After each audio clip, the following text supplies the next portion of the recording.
Good morning.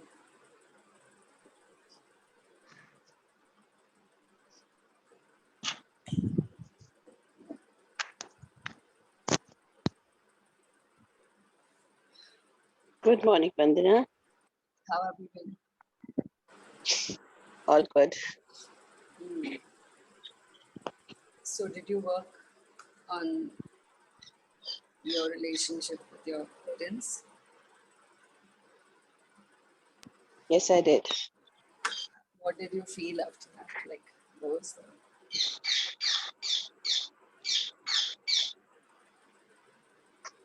I just felt that uh, my parents are in every cell of my body, So, I think they are here with me, but then uh, they gave. I mean, what you said is they gave me what they possibly could, and whatever is not given, rather than talking about that, it's good that they didn't reach me there, so that I could make an effort to get whatever is not given.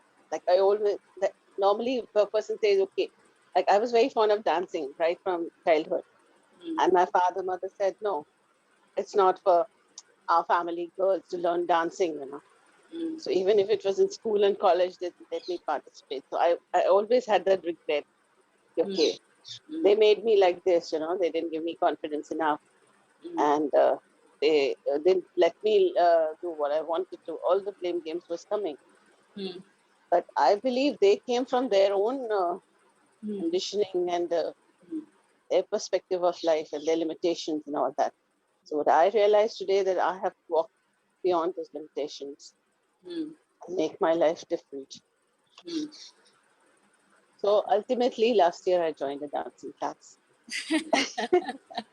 I mean, one of the examples I'm giving you, and I felt so happy about it. And I'm sure my parents are not angry about that. Of course. Because, okay, they came with their thoughts, they whatever their parents told them, whatever they knew. And I also had so much of, I don't know, what do you call, compassion for them for how they were brought up and in their limitations. Like my father, he was the bestest person I can remember, but so much of limitations in his head. And he suffered a lot of physical discomfort, like asthma. Okay. Oh, actually. He lived in asthma for 30 years. Okay. So in the last few years of his life, he came to Bombay to stay with me. And that's the time when I started opening up with him. Dad, what's in your mind? What's in your heart? He had never shared. Like he was always a giver. Whatever discomfort, whatever dis-ease that he was living with. So when my daughter was not well and he was helping me in British Candy Hospital, he started being there morning 6 o'clock to night, waiting outside the hospital and their premises. And he told the management that anybody needs any help, I'm there. He would run to get medicine. He would run to do everything for everybody. He was standing on his feet at the age of 75. So what I realized was he was always a giver and never cared about himself, never gave expression to what he was going through. So his childhood issues were many. Like he was the brilliant child of the family, a family of 7 brothers sisters. But nobody ever acknowledged that. So my complaint with him as a child was, Dad never gives us time. But he was so committed to the work that he was given. He was Doing allotted what is all the required to be responsibilities done. of the house. Yeah. And asthma is also if the children have one dominating parent, very dominating parent in front of whom. With this? Sorry? Asthma also happens if you have one very dominating parent figure. Like, so maybe. Yes, he was non-expressive at all. No, maybe one of your grandparents are also very dominating. means? My grandparents were not dominating. They were very loving, but yes, they had a strict discipline around their house. Like these norms have to be followed. Not like that. Like if the child feels that in front of this person I can't breathe, that is when generally the uh, things like asthma develop. Okay. Yeah, breathing difficulties are when you have a person, authority figure, in front of Yeah. whom you feel you can't even breathe. Yes. So, Bandana, I'm coming to that. When you mentioned that, like I felt, like I told you about, I'm mimicking my father many a times. Like you said, the fear of authority figure. I was living in that for many, many years. And I was working in a fashion house. 20 years I worked there. So even if something was not going right, the management, my working, or maybe payments, whatever, I could not speak up. I could not speak up. If I didn't get payment for 2 years, I didn't speak a word because the fear of speaking and losing out on something. So, I mean, it never came to my awareness that I'm doing this because I'm afraid of speaking in front of authority figures. But now that I'm working on myself, and the realization came. And then this, I realized also when last we talked, like I'm copying my father. He was scared to open his mouth, like you said just now. Nobody was harsh to him, but he himself had never opened up. I don't know what was his fear. I've done that for many, many years, and the realization comes now that there's nothing to fear about. Either the fear is coming for the loss of, like I'm in my situation, like loss of a job, or maybe just to stir everything around me, just let it be quiet, that's the reason I Yeah, chose to be. to maintain a space of no conflict also sometimes. Yes. People want to maintain peace by just keeping quiet. Yes. So that also. And then, of course, there are other various reasons too. Like it can be past lives, it can be whatever. Let's not get into the reasons. So today you spoke up quite a bit. Yes, Vandana. Thank you for giving me the confidence to talk. Churning has been going on inside me, Yeah.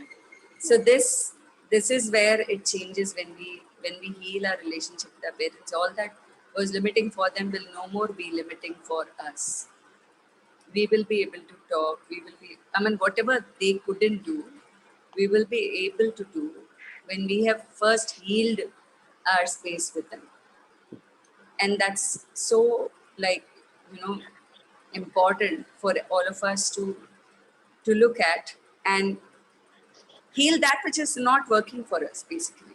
I mean, it's not about discarding your parents or it's not about discarding their gifts. It's about realizing that none of us are perfect and being okay with the imperfection of them and us. When we get okay with the imperfection of our authority figures, then we get okay with the imperfection within us. Otherwise, if we think that, oh, how can they make a mistake?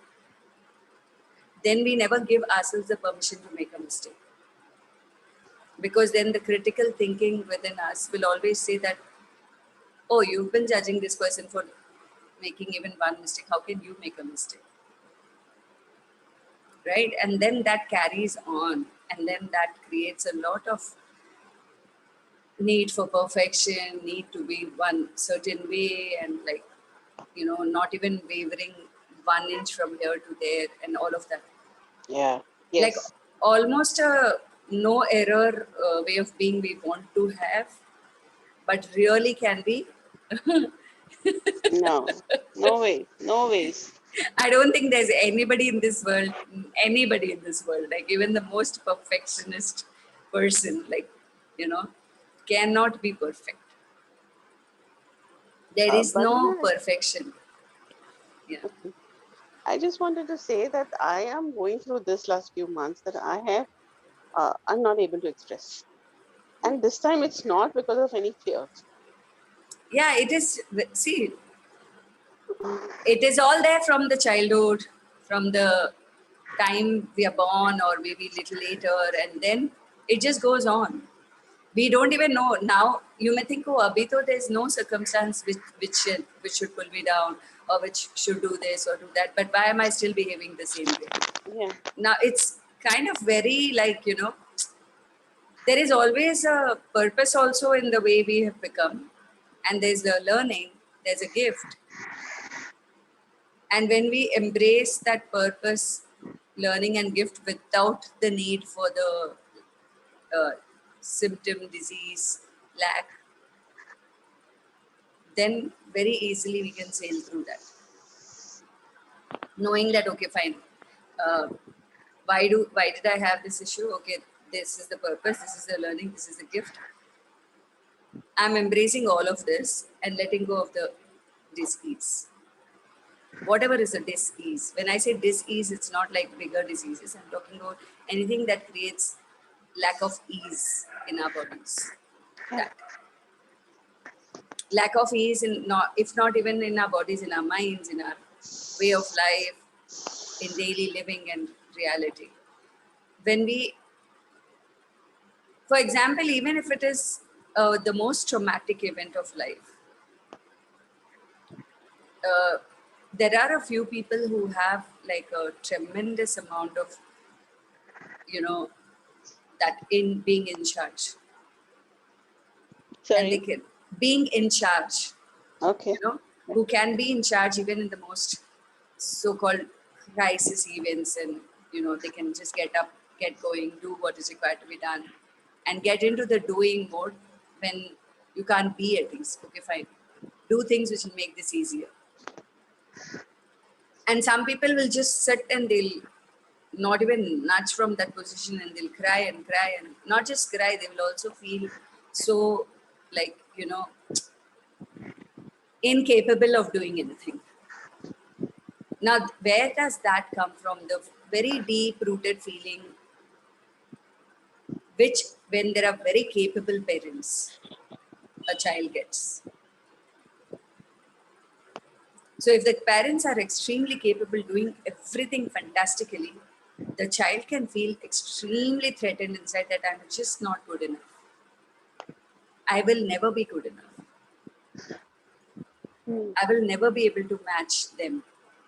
And I don't have anything that is even close to who they are. Because children are children, they cannot obviously be like the grown-ups. And if the grown-ups are too perfect and want to be perfect, they don't even know what they are teaching the children. Unknowingly, indirectly, what they are telling the children is, you have to match this level of being. And if you don't, then you're good for nothing. It's a very indirect suggestion which is given when parents want to be perfect. Then the children feel like even more difficult to deal with themselves and everyday life. They don't even know how to handle it. They feel that, oh my God, I don't even know this. I'm so incapable. They will never be able to acknowledge what they are capable of, what they know. Thankfully, I didn't have, like, my mom is a little bit of a perfectionist, but my dad is like completely the opposite. My He's dad was a perfectionist. You're saying that, and I'm realizing it. okay. So for me, my dad was like, he make mistakes. He made so many mistakes, like so-called according to his time. And he was, because when he made so many mistakes, he was so willing to learn. He was so willing to look at, acha, what to do to change this. When you think that I'm already the most perfect person and everything I'm doing has to be perfect and everything anybody does has to be perfect, your willingness to change is completely nil, almost nil. So that is a difference when you are being perfect and wanting perfection in everything in life. I'm very grateful to my father for not being a perfectionist. I mean, he did his work well. He was a happy-go-lucky person. He had extreme levels of temper issues, and he was not the best role model as per what people will look at. for a father. But from where I see, it can be different for my siblings, but from where I see, I used to see that he gave us all the permission to be whoever we are without making us so wrong. But then there was always this one aspect which was like, oh, you have to do it perfectly. This has to be a certain way. This has to be like this, right? And then there was one, ठीक है कुछ भी कर लो, it's okay. So of course, I'm not saying that there were no dysfunctionalities. Dysfunctionalities can crop up anywhere from anything. But the people who want perfection out of life and who expect themselves to be extremely perfect and expect others to be extremely perfect and are very rigid about that will develop bone issues. No flexibility. So all the bones will be rigid, like you know, and so arthritis and anything related to the bone. And then what happens when a person is wanting to be very perfect and very rigid, they will not be willing to receive support also. So the support system, spondylitis, backbone issues, everything, like, the body has such a brilliant way of telling you what you're doing, which you're not supposed to be doing. What you could be doing, which you're not doing. If we all could be very much in touch with our bodies, there is no better encyclopedia than the body. Nothing in the world can give you that much information about you as much as uh, the body can.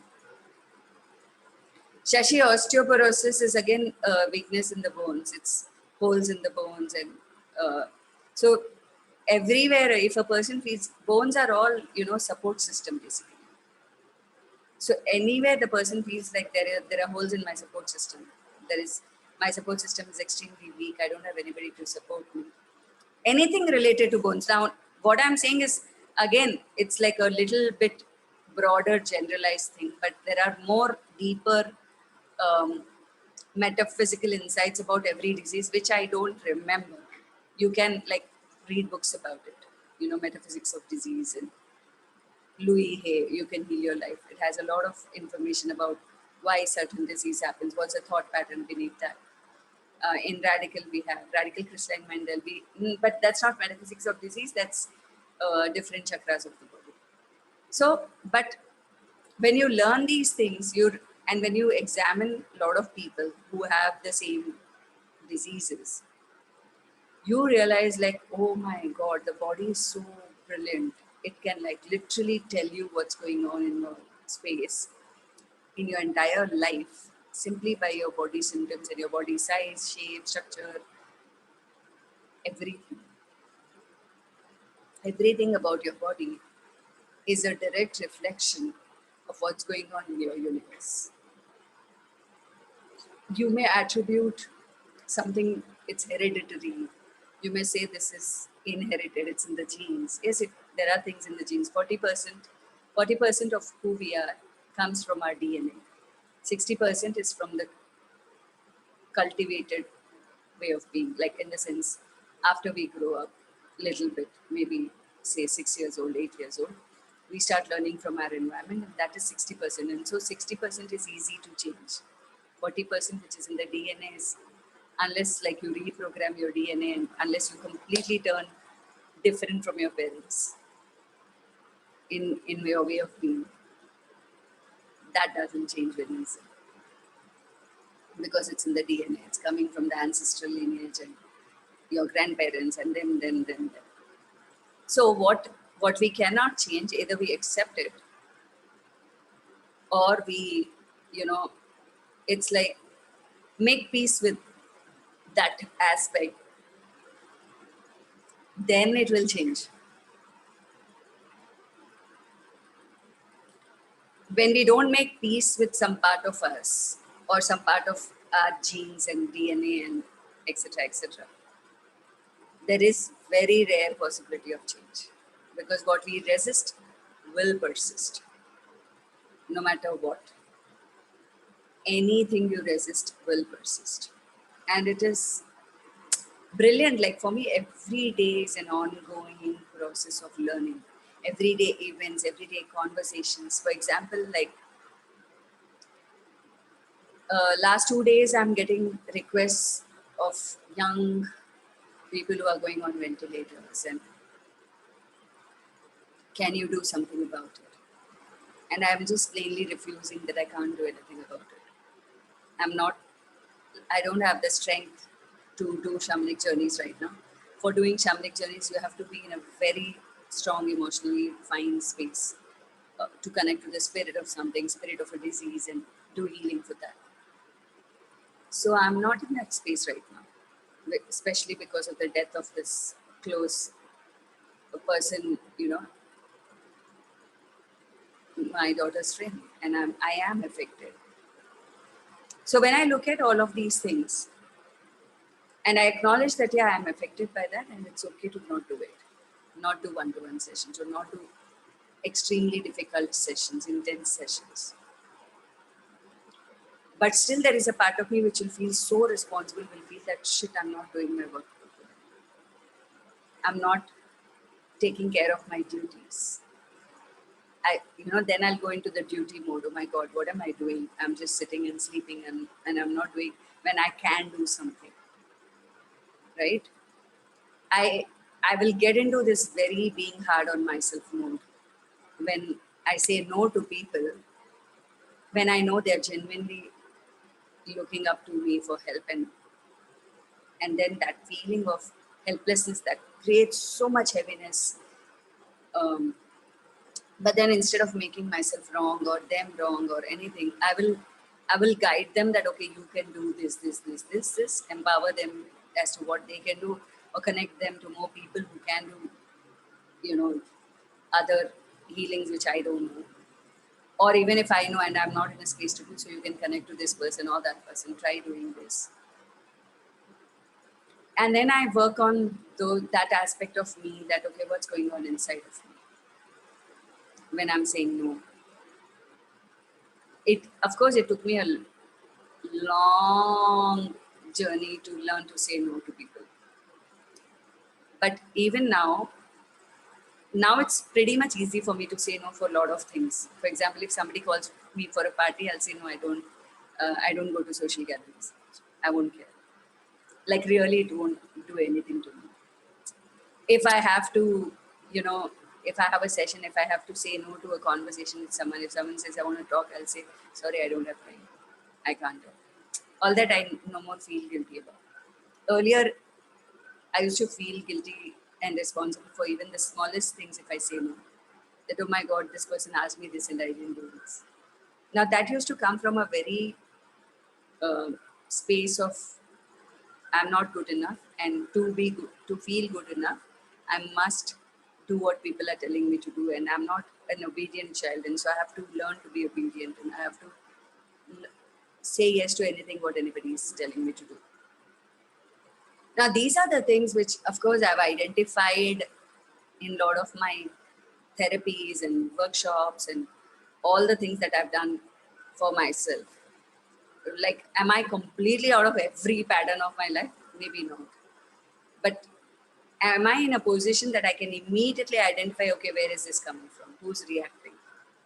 Okay, which part of me is reacting? Or how old am I being when I'm being this? All of that immediately I can question, I can immediately figure out. After figuring it out, do I want to change this or I don't want to change this? That I've become very flexible about. If something is serving me for good, I'll say, just chuck this. I don't want to change it. It's fine. Unless, of course, unless it becomes like a nuisance in my life, I would sit and change. But the thing is that some things are not things that you have to change. You don't have to change everything about you. There's something called our core, the core of us, the innermost self who we are, despite and in spite of all the masks and projections and everything that we have been taught, something that we have come with. And that, if you try to change, you're trying to go against the flow. And that, if you try to change, you're trying to beat yourself up for something that you cannot change. Something that is just like a default system in your body and being. And that is not the DNA programming. I'm not talking about DNA programming can change. I'm talking about who you are innately. For example, if I'm extremely sensitive to pain and loss and death and suffering of people and misery of people, I've changed it to an extent that, okay, now if I look at somebody on the road who's, begging, I won't cry. I used to cry even if I would see people begging on the road. Why they have so much pain? Why they don't have a house? Why? Why we are privileged? Why they are not? I was crazy sensitive, like extremely sensitive. And it was difficult for people with me to deal with my sensitivity. Like, oh my God, she can just get into people's lives and stories like just like that. And then now what? Now what do? They don't know how to deal with this insanity. Like, now she'll cry for 1 hour. And then they'll be trying, it's okay, it's destiny, it's this, it's that.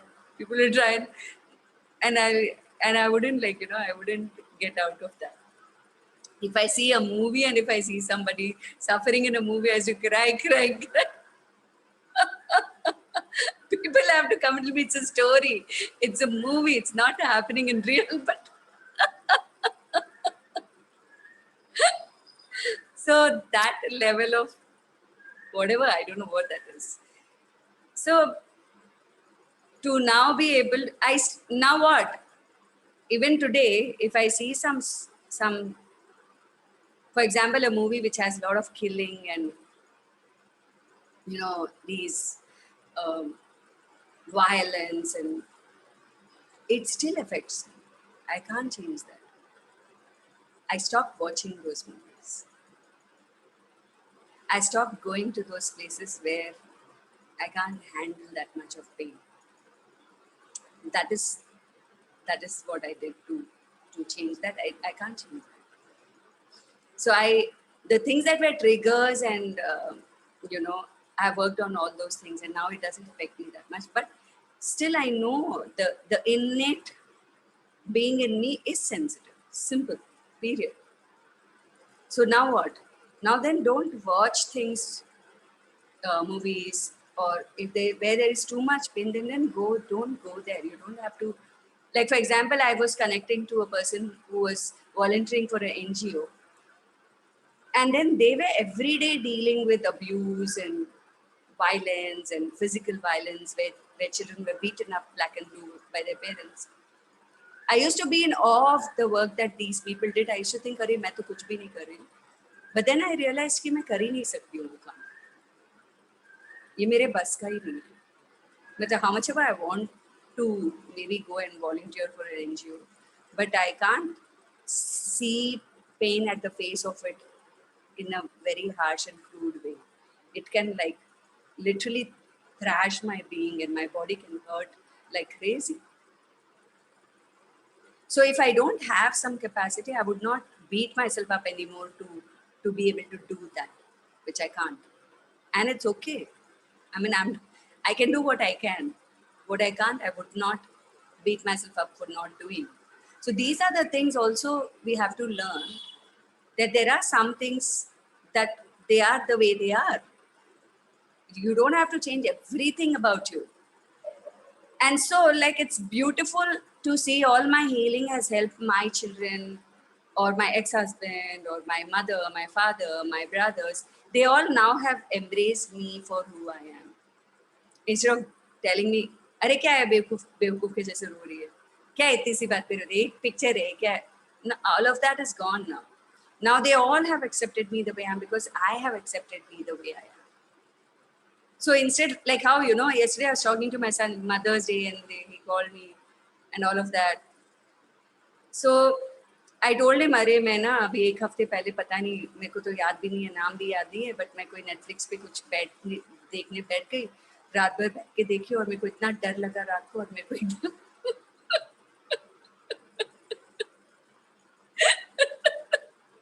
तो they now they all know, so they'll be like, है ना, कुछ भी मत देखा करो, review पढ़ लिया करो गूगल पे कि वो देखने लायक है कि नहीं है, आपके लायक है कि नहीं. then he's telling me एक नया मूवी आया है, वो देखो, एनिमेशन है, बहुत अच्छा है. Then he's telling me Avatar series है, not the movie, the series, animated series. बोलो वो आपको बहुत अच्छा लगेगा, उसमें काफी लाइफ लेसन्स है, फिलोसफी है, और काफी सुंदर एनिमेशन है, आपको बहुत मजा आएगा, आप उसको देखो. So now they all also know. Like how you tell your children, right, अरे ये हॉरर मूवी है, मत देख, कोई बात नहीं, डर लगेगा रात को. So there are some things you just have to accept that, boss, I'm incapable. I don't want to challenge myself and go there and beat myself up for not being able to do that. So, you know, this is what I realized from my life, when you start accepting your innate nature, that this is how I am.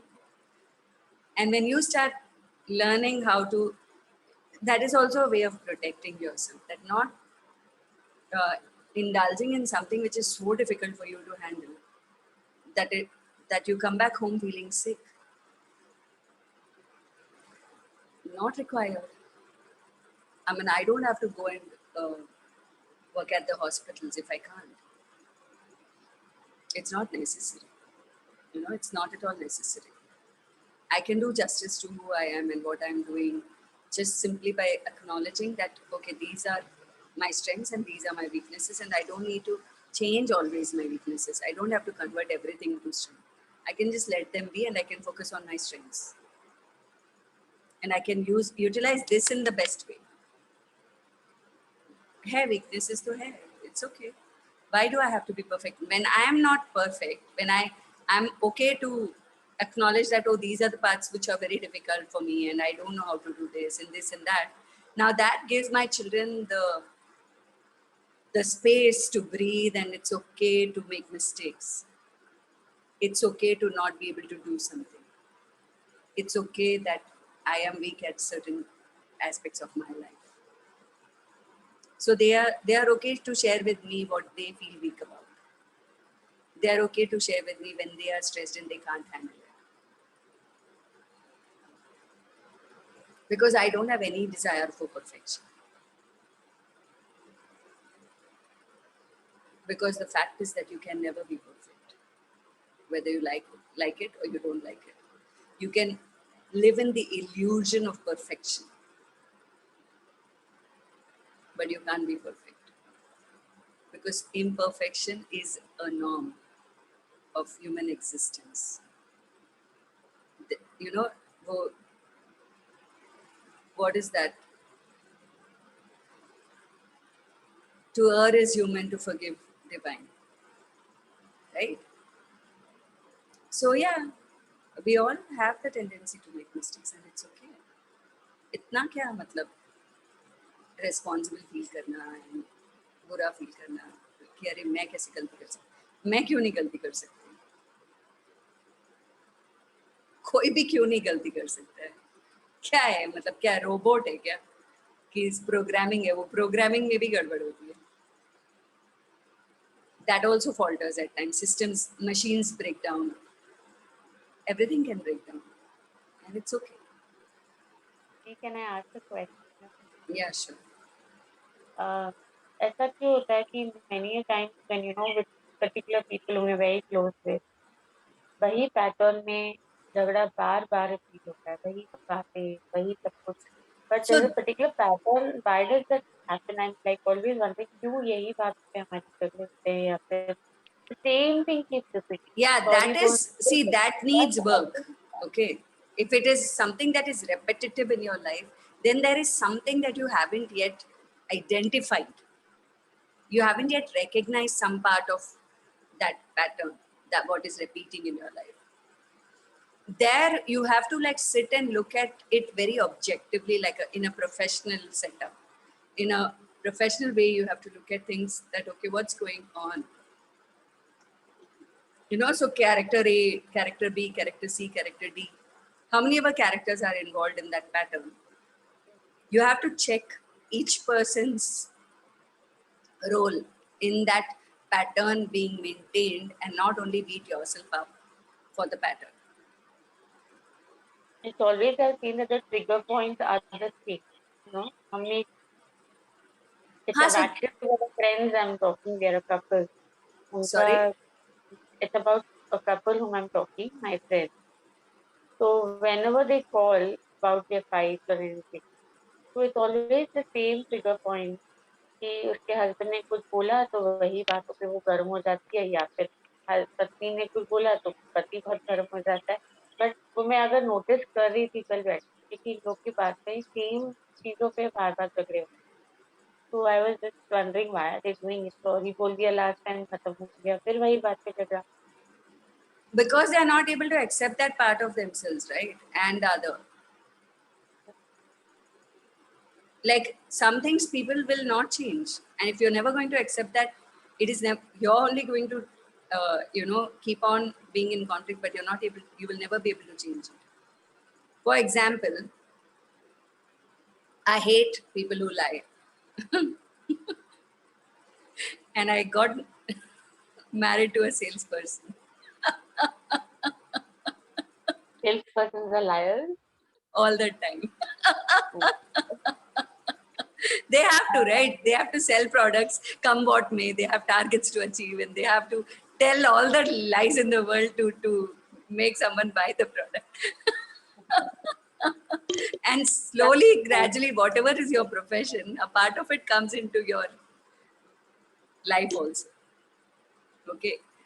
Or maybe the person that you are chooses the job which suits you best. Either ways. So whenever, anytime there would be a lie that I would detect that, okay, this area where there was a lie told, that would be my extreme trigger point. I will not accept it. I will fight. I will, like, I'll make him wrong. I will make him feel miserable about who he is, and I would make him feel like the most pathetic person in the world, and I would be the most self-righteous person. Because मैं तो झूठ नहीं बोलती हूँ. आपने झूठ बोला है.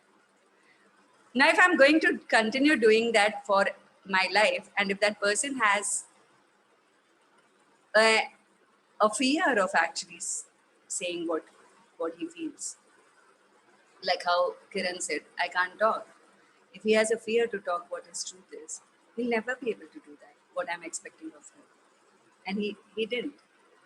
Until a lot of therapies we both did, I mean, even before my divorce filing and all that, when we both did therapies, and then there came a time he at least got okay with, he said, मेरे में तेरे जितनी हिम्मत नहीं,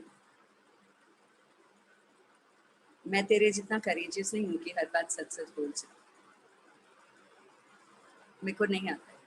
So for him to get okay with this is who I am, it took like that work. And for me to get to realize that, okay, this is who he is. Whether or not I want to like make peace with that fact is my choice. But I definitely recognized that, okay, I'm expecting something which is impossible for that person to change. And when I can't change what is my default, how can I expect somebody else to change something which is default in me? And someday it might change on its own, but if I'm going to tell change, it's not going to change. Yeah, We all have to recognize that. What it says, I think that's what it is, not changing anything between both of you. Yeah, correct. It will not change. See, all your life you can tell your spouse that this is not right about you, this is not right about you, this is not right about you, you have to change this, you have to change this. As long as you're pointing fingers at another, you're doomed for life, because you're never going to get what you're asking for. Because who likes, if somebody always points out fingers at me, do I like to be pointed at? Do I like to be told always what I'm wrong at? I don't like it. Why would I expect that person to like it? But yes, I was also ignorant. I was stupid. Like I used to really make him feel very bad. And that really put him down, even though he was a very, he is, not he was. He is a very confident person. He knows his job very well. He does fabulous job wherever he works. He's always achieving his targets very easily. Everything he's an amazing human being.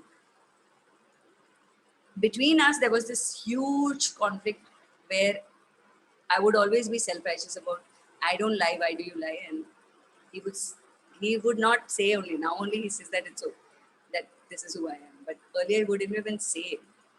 He would just feel pathetic about himself, and he would feel miserable, and he would not talk only after that. Now that widened the difference between the two of us so much that now there was no reconciliation. Because it's, so much, it became so much broken inside that now to heal, we had to part ways. For him to get okay with who he is, and for me to get okay with who I am, and not make each other wrong for that. So when I'm saying I did this, they also did a lot of things to me which were very horrible. I'm not saying, because I'm owning what I did, I'm able to talk about it. But I mean, there were times when, they would, my extended family members would make me feel even wrong for laughing loudly. That you're not supposed to laugh like this. Now, if that is my way of being, like, how much can I not laugh? So there are so many things, right? We expect machines out of humans. We don't get that we are humans, and we all have different programming, different conditioning, and we are the way we are because of lot of conditioning. All that I learned very late. I wish these things are taught in schools, like literally. I wish these classes and these things were taught to every parent even before giving birth to a child. That, learn to be okay with who you are first, in the first place. And then when you bring a child into your universe, the child doesn't have, always something, a gun point that you're supposed to be a certain way. And if you're not this, then you're not good. It will take a long time for all of that change to show up. But thankfully, the children of today are not like, they don't pursue perfection. Thankfully, they have crossed those cultural conditionings, and they're okay to be who they are. They're learning to be okay to be who they are. And they're learning to be okay to be imperfect, at least in my universe, thankfully. I brought that change in me. And then in my universe, the children that I meet are like gradually learning to be themselves. And that's brilliant. I feel that's brilliant. This pursuit of being a certain way, which you're told to be by, whether it's your mother, your father, your spouse, your children, anybody who's close to you, can be very futile. It can be fatal, actually. And that is why family members are, as much as they are the people who are there for you, they love and care for you, but they are the greatest trigger points and the greatest critics, and those people who can be a pain in the neck. And that much work I have done to be okay with everything in everybody in my family. And for them to be not okay with who I am. And for me to be okay with them being not okay with who I am.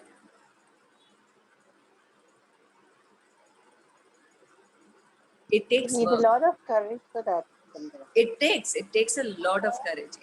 Like you said, to own who you are, and even if it's less than anybody's expectations and your own expectations about yourself, Yeah, uh, you need a lot of courage to be there.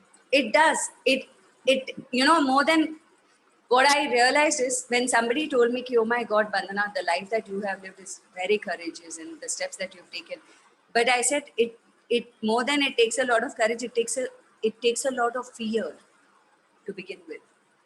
Itna I have been fearful in life that I had no other choice but to be courageous. Because if I would maintain that fear quotient that much, I would not be able to survive. I would not be able to live, forget live happily. I would not be able to live only. If I would have maintained that extreme amount of fear inside me and not chosen to be courageous. So for me, I didn't learn by inspiration. I learned by desperation. Like it was a do or die always. Shock, trauma, extreme amount of trauma and extreme shocks. Someone told me, an intuitive healer, he said that, oh Bandana, your life, intuitively when I see your entire lifespan, everything you have learned only through shock and trauma. You have created a life where every time there will be a shock, a big trauma, and then you will learn. And then I said, okay, can I do something to change this? I get that. Now what? So, he gave me a brilliant idea. I can never forget. Sometimes, you meet these amazing healers and people. And in that moment, that is exactly what you need to hear. And I'm so grateful for that conversation. Now I don't need it because I've overcome them.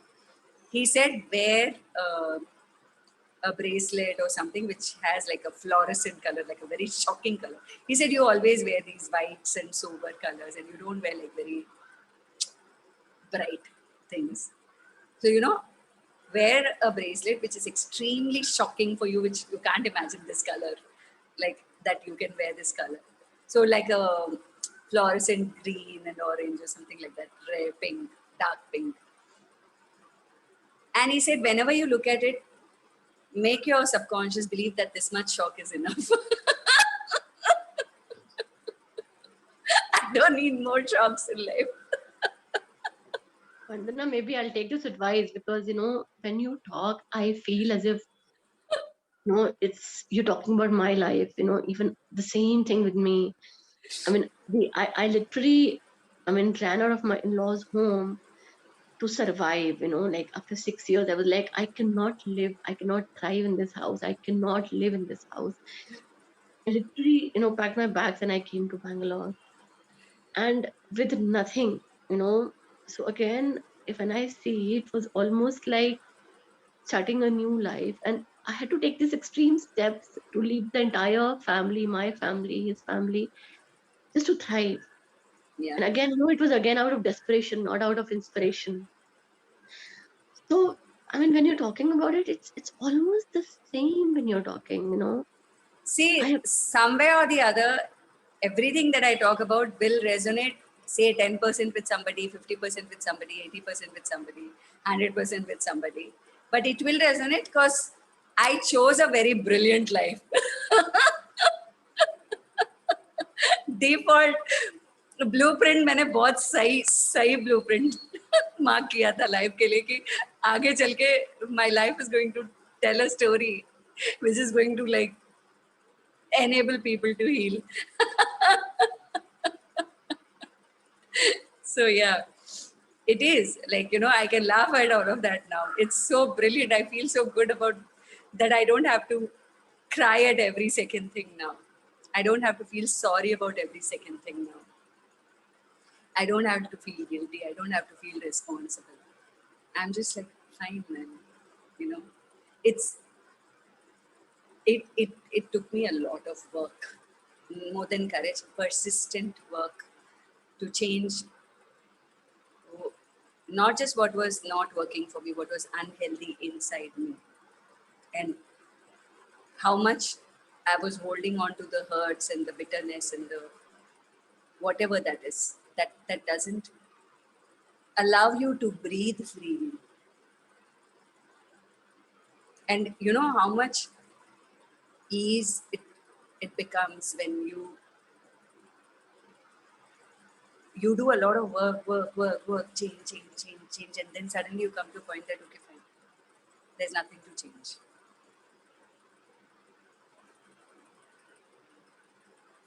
You have to admit. Because then you have transformed. Now there's nothing to change because you already transformed now.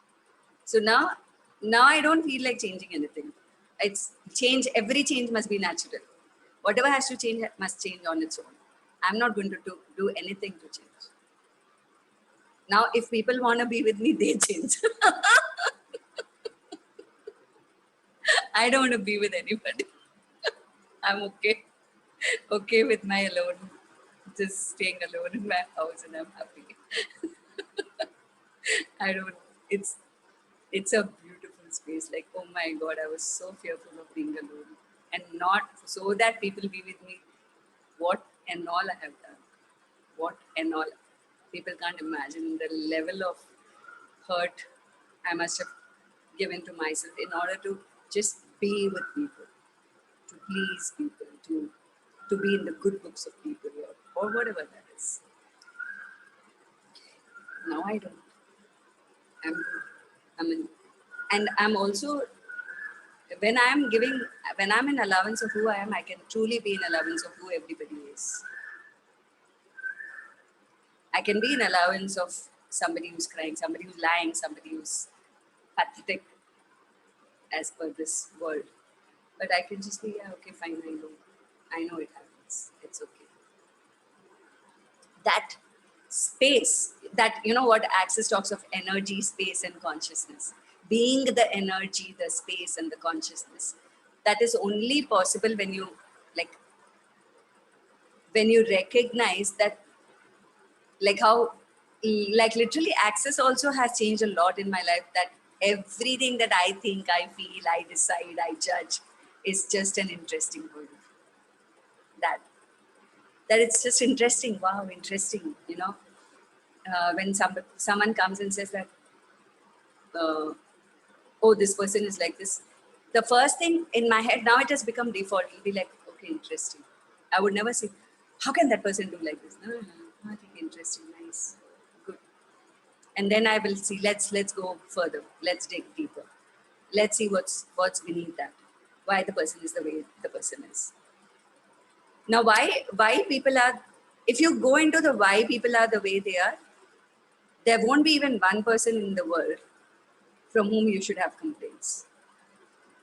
Even the murderer and the culprit and the rapist and everybody. Because if you go into why they are the way they are, you will realize, oh my God, there's so much beneath who they are that they didn't have any other choice to be who they are. At the same time, there are few who choose to evolve from their cultural upbringing and conditioning. And there are few who choose to remain the same.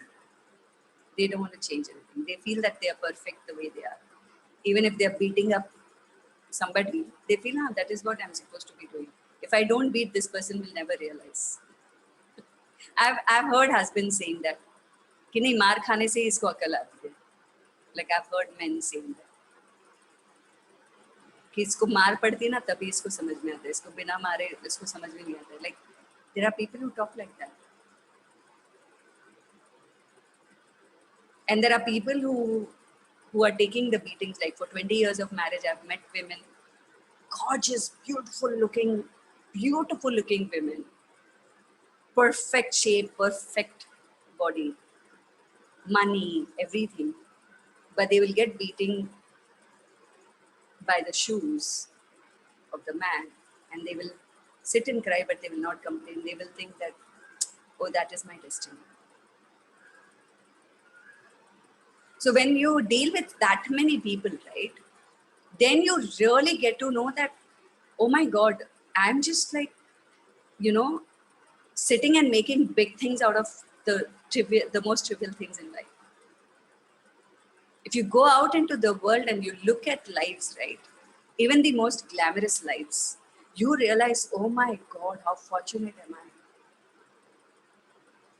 How fortunate am I to have not those problems, oh my God.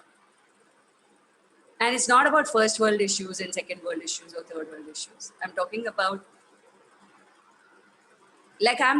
educated people. I'm talking about people who are doctors also.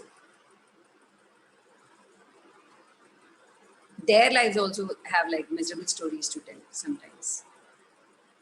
So it's it's a camouflage. Everything that we are living in and thinking that, oh, this life is perfect. They are like the most perfect couple. They are like the most perfect parents.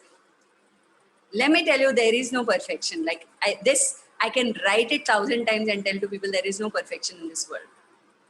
If you are going to come and tell me that that particular family is perfect, I'll tell you, sorry, something, I'll go and find out something and I'll tell you where it is imperfect, if you want me to. But do I want to? I don't want to. I've accepted completely that there is no perfection. And there is no need to be perfect. Perfection is a myth. And I don't buy lies. I'm not interested in lies. And yeah, like there was this Souls Temple that I did because I was so much of this no lying and truth. What is the truth? And what is the truth? And truth every time. One day I did Souls Temple, not knowing what is the supreme truth is my Souls Temple. And I kept on doing not knowing what is the supreme truth is my Souls Temple, not knowing what is the supreme truth is my Souls Temple. And I kept doing, and then whatever was coming, what feelings, what body sensations, what images. So now when I do Souls Temple, I immediately start getting the body cues, the visual cues, the imaginary cues, everything. It will start coming, memories. So I'll go deeper. This is my Souls Temple. That is my Souls Temple. That is my Souls Temple. This is my Souls Temple. I go to some very deep level of trance just while doing Souls Temple. It'll be almost like people will think I'm sleeping, but I'm just continuing to do Souls Temple. It's become like a non-stop thing. And then there will be this space, that space where you just ask something and there will be some reply that will come to you. Maybe almost you're like in that channeling space, and there's some divine being talking to you directly. And that time, the answer that I got was, there is no supreme truth.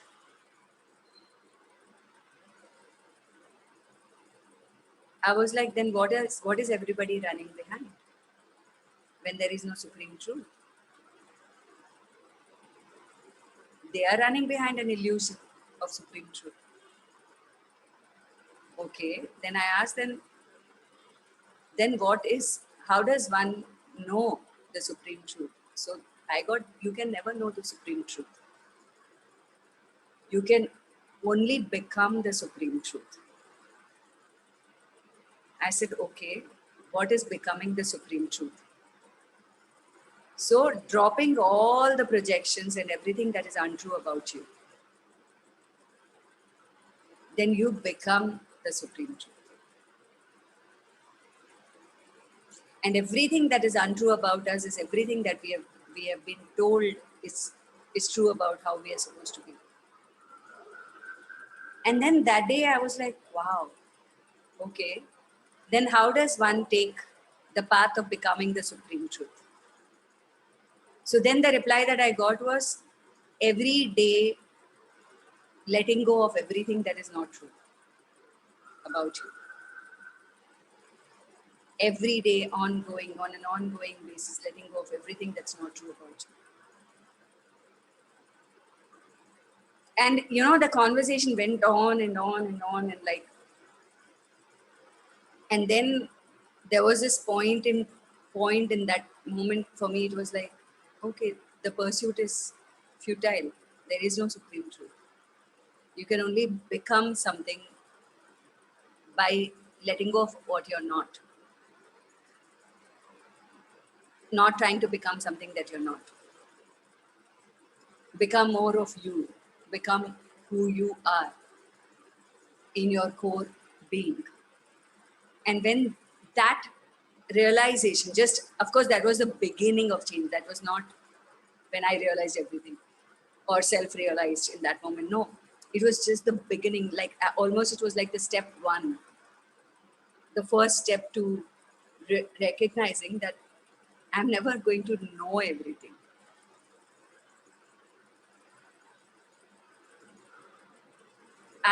That when that conversation finished, I could hear temple bells ringing. I could hear Allah ki azan. I could hear, something at a distance, some Ganeshi Aarti being played, and these are some moments of life where I've had these very surreal experiences.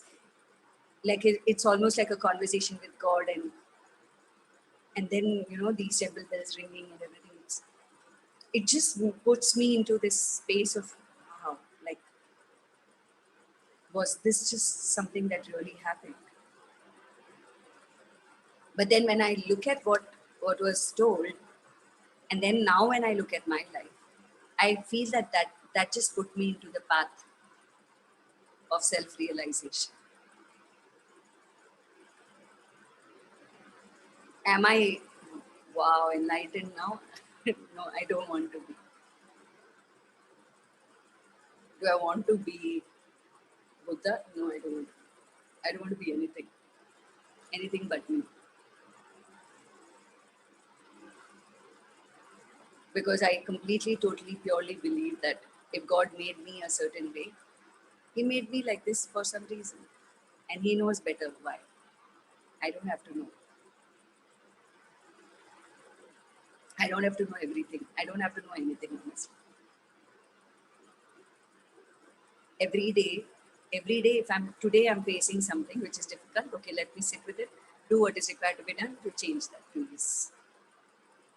If somebody else is facing a difficulty, if it is in my capacity to do something about it, let me do what I can. If it's not in my capacity, let me say that I can't, or this is not in my capacity. The day we make life that simple, the day we get so okay with everything that is, and everything we are, and everything that's going on in the world, without having the need to change everything, but every day working on making it a little better than the day before.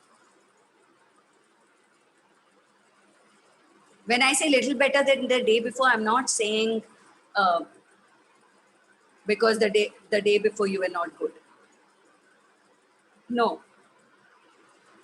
It's nice always to, progress, think progressively and work progressively, rather than digress and get destructive, self-destructive, because all the digression and the self-destruction in the thought and mind of people is what has created this much destruction that we are witnessing today. Digression from who you truly are and destruction of everything that was natural. Your natural way of being, the nature, the earth, the gifts of nature, everything human beings destroyed. And today it's such a destructive space. The day we all realize that, be natural, be raw, and allow things to be natural and raw. Let's not, make ourselves more sick. Let not humanity get more sicker. We don't deserve it. The earth doesn't deserve this. None of us deserve it. Not the worst, not the best person. Nobody deserves this much destruction. Like every day people dying, and every day so much hurt, pain, misery, suffering. But who created it? All of us, each one of us. By putting on so many masks and not being who we are naturally, trying to be everything that we are not. Like, really? What are you going to gain out of that? And all the people whom we so-called worship, we literally worship Mahavira, Buddha, and Sri Aurobindo and Mother. But we are reading their preachings, we are reading their books and everything, but are we seeing how they lived?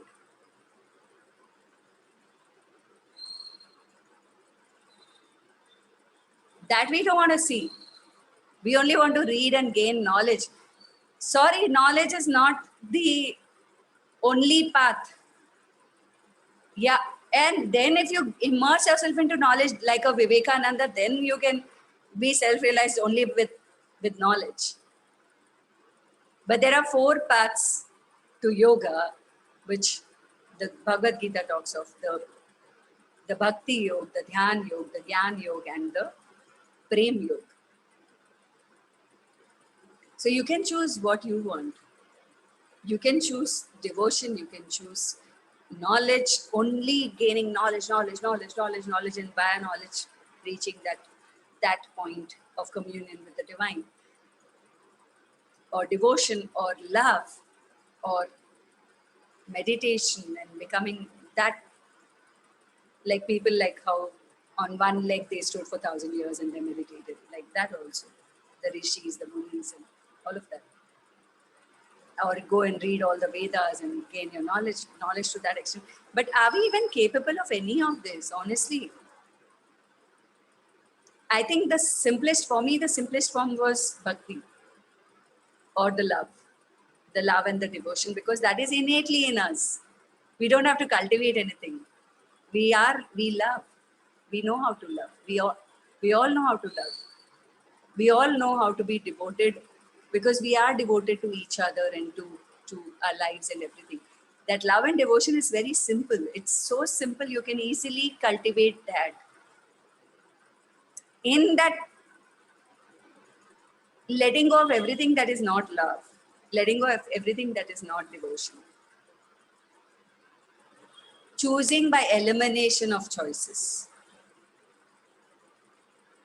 You will someday definitely reach a position where you will have the freedom to think liberally, to look at the world in a liberal way, and look at yourself in a liberal way, not always in a literal way. Coming from me, it's a big deal, because I used to see everything at its face value. I never knew how to go deeper into anything. I mean, maybe I knew, but I didn't. That didn't unfold so easily inside me. That uncovering didn't happen so easily. Well, I think I have spoken a lot of intense conversations for some reason. Maybe it's required for the day, or I don't know why, what. Much needed, I think, much needed. I was just going to say that one thought was coming into my mind, that accepting for who you are and dropping, like you said, every day, drop out whatever, Something that you're not. something you're not. So for me, I would talk like, for many years I was holding on to one image of mine, which I Yeah, was so attached to it. yeah. And anything I would go out, like you said, saying no was also not possible, because I don't want to break that image that she's not Correct. helpful. When I ask her Yes. for anything and she's not there. Yes. So out of the way, so the opposite of this is, now you learn to be who you are, and then that is creating, or that's like reaching self-love. I didn't know what is self-love for many years. I would What? go all out. Yeah. I would go all out for everything, but not be with myself, not be Yeah. for myself. It's really sad that we were never told all of this. And I saw my father doing that. I'm telling you, my father, as I said, they were always there for anybody, even though he cannot stand and breathe, but he'll run around in directions to do anything for anybody. And that is, if you hear my abuse call of that day, right? I think Friday evening, I did an abuse call. Means the conversation was about abuse. Listen to that. How much abuse we have all stored in our bodies, we have no idea. And how to deal with the abuse that we have stored in our bodies. You must go and listen to that call. It was I'll do beautiful. that. I'll check that. Friday evening, 6 p.m. Yeah. call. So, of course, I've written on the topic only heading as abuse and dealing with abuse or something like that. So, when I'm looking back today, I started on, say, so 13th, I did one workshop and then 9 days and then now 1 month. Did I have any clue what I'm going to do here? I had no clue. But what I'm looking at is what brilliance is getting created in these conversations. How much this is going to contribute. All my life, I was thinking, I'm not able to write a book. I was making myself wrong. Everybody's telling, Vandana, write a book. You have so much experience. Write a book, write a book. It's so much knowledge, so much learning. This, that. I'll write 1 chapter, 2 chapters, I'll leave it. I would say I can't write that much. Then somebody will say, okay, you voice record and send, I will write it. That much people have offered so generously to me. And be like, then I'll feel, oh my God, unse itna kaam kaise kara sakti hu? How can I make people work for me? So I wouldn't even do that. Today, it's so much easy, like, okay, let it out. Let it all go like this. Let me just talk. And let it all reach out to the world. Whether it forms a book or it doesn't even matter. Maybe this was what was supposed to birth when I didn't write the book. When I couldn't write a book. So everything is perfect. Like everything is perfect. What you can't do, what you can do, why you can't do, why you cannot do. It's okay, man. Everybody, आपको बोल के थक गए, आप किताब नहीं लिखने वाले हो. हाँ, मैं लिखूंगी यार. Okay. आलस है, I'm lazy, I'm this, I'm that. I can give 1,000 reasons and justifications for not doing what I think I'm supposed to be doing, because everybody's telling me to do that. But then I would go into the space of, theek hai yaar, when you think it's right, let me know, I'll write. But, to be able to be so okay with everything, right? With literally everything कि हाँ, आज मेरे से काम हो रहा है, मैं कर लेती हूँ. अभी काम नहीं हो रहा है, ठीक है, सो जाओ. When I was very small, I used to write these Reader's Digest quotable quotes in my diary, because that was my way of learning. So there was this one quote which I never forget because I was so lazy. If you can spend a perfectly useless afternoon in a perfectly useless manner, you have learned how to live. And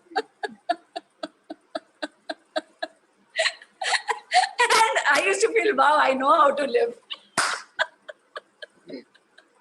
Because I can literally spend every useless afternoon in a most useless manner and feel no guilt about it.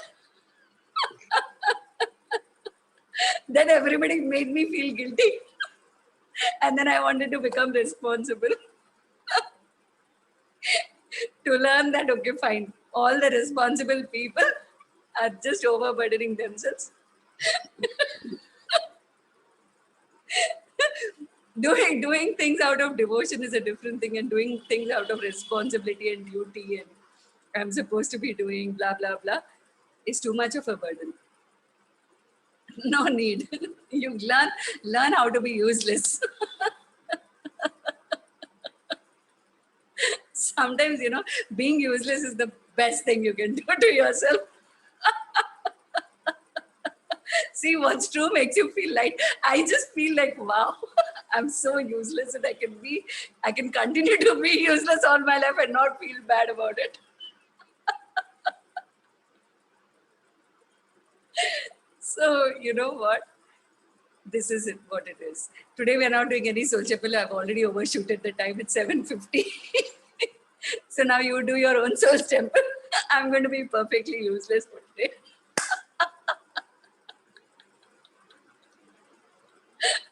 So that's a great thing to do. I mean, like you're saying, you're not doing anything, but it is a lot of contribution to us to reach there.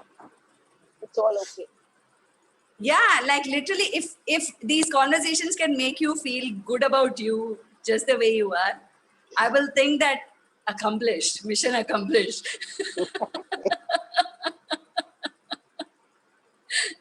There is nothing to accomplish. Like it's God, we are just chasing, chasing, chasing, and whatever we chase, we are never going to get, because the chase itself has become the most important thing of life. Pause, just sit, relax, do nothing. Just have fun, play with children, read books. Let the let the house be dirty for a day. Let food not be cooked. Let someone else cook it for you. And just say nahi ho raha mere se. It's so beautifully taken over once you sit back. You know, like I have two daughters, and they've been at home for last 1.5 months, 2 months. And so I used to think, I used to be exhausted by afternoon. And then, so again, the need is mine to do something. You know? Then I'll pick up something. Okay, what's for dinner now? I finish my day, half the day, and then again start working for dinner. So if I ask them until 6 o'clock, they'll not give me what is the dinner of today. And then one day I dropped it. I said, I'm not doing it. If you don't tell me, I'm not going to do it. And believe me, they're coming out such beautiful recipes. They're creating something beautiful for me. Yeah, and even if they eat Maggie, let them eat, man. Yeah, Okay. yeah. Like exactly. all these points of views, oh, Maggie is not the best food. You have to eat organic, healthy. Let them be, man. The immunity will develop if they eat unhealthy food. Yeah. But मुझे लगता Always है, hygiene and health will not develop the immunity of the body. the thought is that what will I do if I don't do this everyday rituals? That is the Where issue. that empty space, where what will I utilize it with? Exactly. How So will I justify my life, right, to myself? yeah. That what am I doing? Am I being useful or not? So I took up a painting book, coloring book. Oh, that Yes, reminds let me. do I'll that. show you. Yesterday, you know what? There's this girl who I was working with, and I told her to do some sketching and other things for her day-to-day thing. And then she said, "Okay, I've ordered a book of mandalas or mandala." Then I said, "Hey, you know what? I don't know online shopping, and I'm feeling very lazy to go out. Will you order one for me also?" Itna besharam.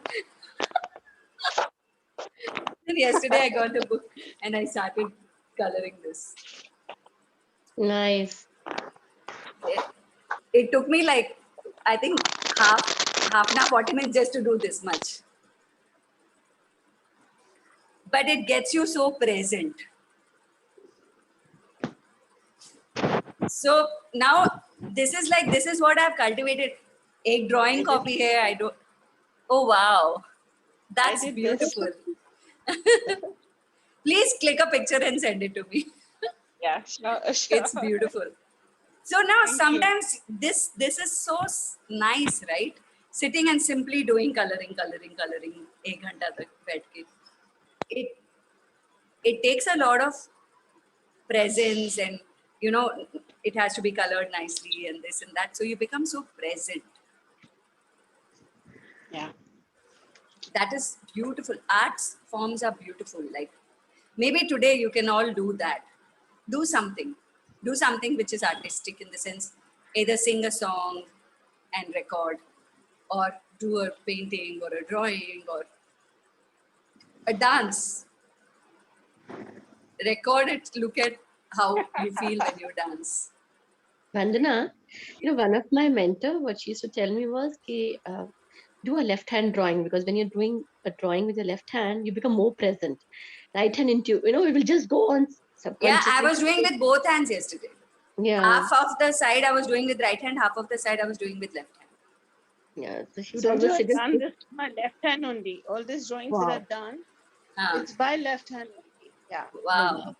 Please So share I the am picture. enjoying. Sure, I'm enjoying being who I am. Like Yes. this was my passion as a child, Yeah. and I was creative. And I, in between the burden of responsibilities that I loaded myself with, I forgot who I am and what pleases me and what gives me Yeah. happiness. And how And beautiful then is that? Yeah. You know what you've made. And It's so then beautiful. thank you. So just do that more. I mean, for today, let's all do something and send it to me. A video of us dance or a song audio or some drawing or some sketching, whatever works for you. In the entire day, you take your whole day till tomorrow morning. You have time. If you don't do it till tonight, wake up in the morning 5 o'clock and do and send. Yeah. I'm becoming a teacher now. Homework. Homework. Yes. How does it get better now? That sets me free from the responsibilities of the house. Yeah, completely. Please take out time, 1 hour for yourself, just 1 hour, doing whatever you love to do. If singing is your passion, dancing or sketching or painting or whatever. Today, one of my friend is taking a mandala making workshop today. Perfect. So that is there already in place. Sanju, send me the link, please. Sanju, send me the link. She's basically doing it for kids. So my Oh, kids are gonna do I'm a So kid, the kid inside me. You can ask her, can grown-up kids come? I'll ask her. I'll surely ask her. Was a time. Yesterday she did for the elders, Grown-ups. the older groups. Yesterday, but I could not join because there was a doctor's appointment which I had to do and all. So Yeah. I will surely send the link because every Sunday she's doing it for the grown-ups. Sorry, every Sunday, yes. So I'll send you her link. Yeah, for perfect. You can send a contact to Kiran and that is possible. Yeah. Vandana, I sent you a link yesterday for a sound bath. I saw, but the timing in it. Yes. I know. Sanju also told me. So it is amazing. It was amazing. It was my first experience. Okay. So soothing and so calming. So Yeah. I think next time I'll will you be like share it? Yeah. Keep sharing because I've attended to these sound bowl meditations and healing. Yeah. It's brilliant. I want to learn. I've done it with my friend who's Devi Dutt. He's excellent in it. Okay. But this was somebody else. Some girl called Aparna Sundar. And this was more amazing than before. Like, wow. So I wanted to share it. But I think I'll include you in the group and then I'll keep informed. Sure. Cool. Thank you. Have a great day, everyone. Vandana, when are you starting the one-on-one sessions? I'm starting after 20th. Okay. Till 20th, this 3 workshops in a day are going on. 20th May this ends, and then maybe from 21st or 22nd I'll start. Okay. Take care. Chalo.